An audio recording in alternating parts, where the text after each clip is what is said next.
हमारा जन्म पृथ्वी नामक ग्रह पर हुआ है। यह भी हमें स्कूलों में सिखाया गया। जैसे जैसे हम बड़े होते गए, हम सब ने देखा पृथ्वी पर बड़ी बड़ी चट्टानें, पानी से भरे महासागर, कई प्रकार के जीव, सूर्य, रात में टिमटिमाते तारे, चंद्रमा, यह सभी है। परंतु मन में सवाल आता है कि पृथ्वी, सूर्य, तारे, चंद्रमा, यह सब जिसमें है, जिसे ब्रह्मांड कहा जाता है, इसकी शुरुआत हुई कब और ये ब्रह्मांड बना कैसे? यह जानने के लिए हमें 13.8 अरब वर्ष पीछे जाना होगा, जब इस ब्रह्मांड की उत्पत्ति हुई थी एक बड़े से विस्फोट से, जिसे वैज्ञानिक बिग बैंग कहा करते हैं। यह ब्रह्मांड इतना बड़ा है कि यह हमारे सोच के परे है, क्योंकि जहाँ तक हम देख सकते हैं उसे दृश्य ब्रह्मांड कहते हैं, और जहाँ तक हम अभी तक देख नहीं पाए उसे अदृश्य ब्रह्मांड कहते हैं। सन 1927 में जॉर्ज लैमेंत्रे नामक वैज्ञानिक ने यह बिग बैंग सिद्धांत दिया था, और 1965 के कॉस्मिक माइक्रोवेव बैकग्राउंड की खोज के कारण इस सिद्धांत को सबसे ज़्यादा वैज्ञानिकों से मान्यता मिली, और अभी तक लैमेंत्रे का यह बिग बैंग सिद्धांत को ही ब्रह्मांड की उत्पत्ति का सबसे ज़्यादा मान्य सिद्धांत माना जाता है। बिग बैंग सिद्धांत कहता है 13.8 अरब वर्ष पहले ब्रह्मांड के सभी अणु, परमाणु, कण,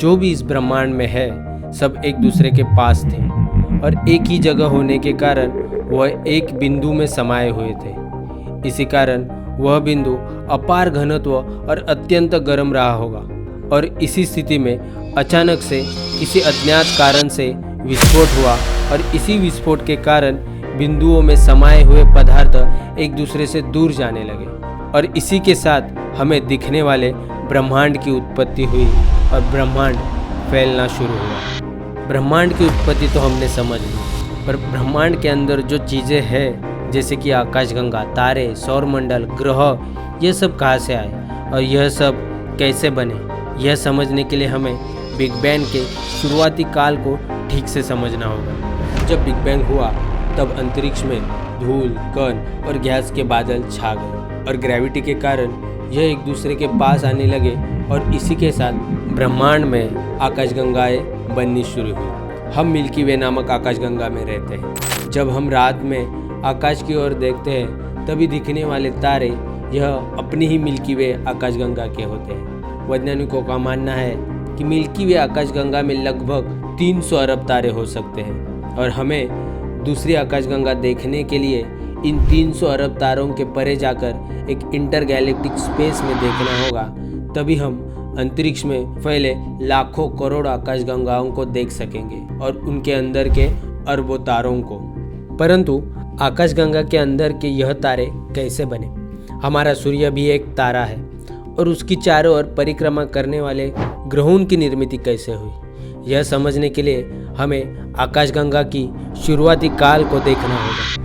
जब ग्रेविटी के कारण गैस के बादल पास आने लगते हैं तभी हाइड्रोजन के अणुओं से हीलियम बनता है, और न्यूक्लियर फ्यूजन से तारों का जन्म शुरू होता है। यह फोटो आपने ज़रूर देखा होगा।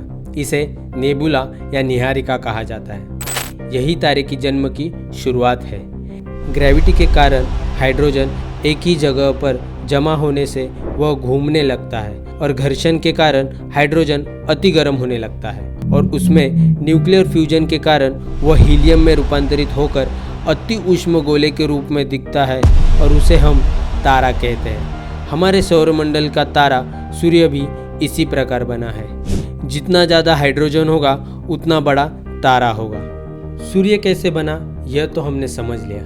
अब हम समझेंगे सूर्य को परिक्रमा लगाने वाले ग्रहों की निर्मित कैसे हुई, जिसे हम सौरमंडल कहते हैं। वैज्ञानिकों का मानना है लगभग 5 अरब वर्ष पहले सौरमंडल बना हो।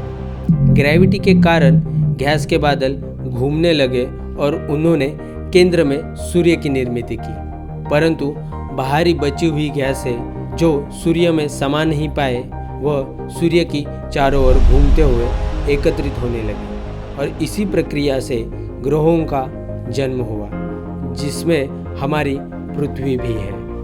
इस वीडियो से हमने समझा कि ब्रह्मांड की उत्पत्ति, आकाशगंगा, तारे, ग्रह, पृथ्वी का जन्म कैसे हुआ। अगर आप जानना चाहते हैं कि पृथ्वी पर जीवन कैसे फला फूला, तो कमेंट करके ज़रूर बताएं। वीडियो अच्छी लगे तो वीडियो को लाइक करना और ऐसे ही इन्फॉर्मेशन से भरे वीडियो के लिए चैनल को सब्सक्राइब करना।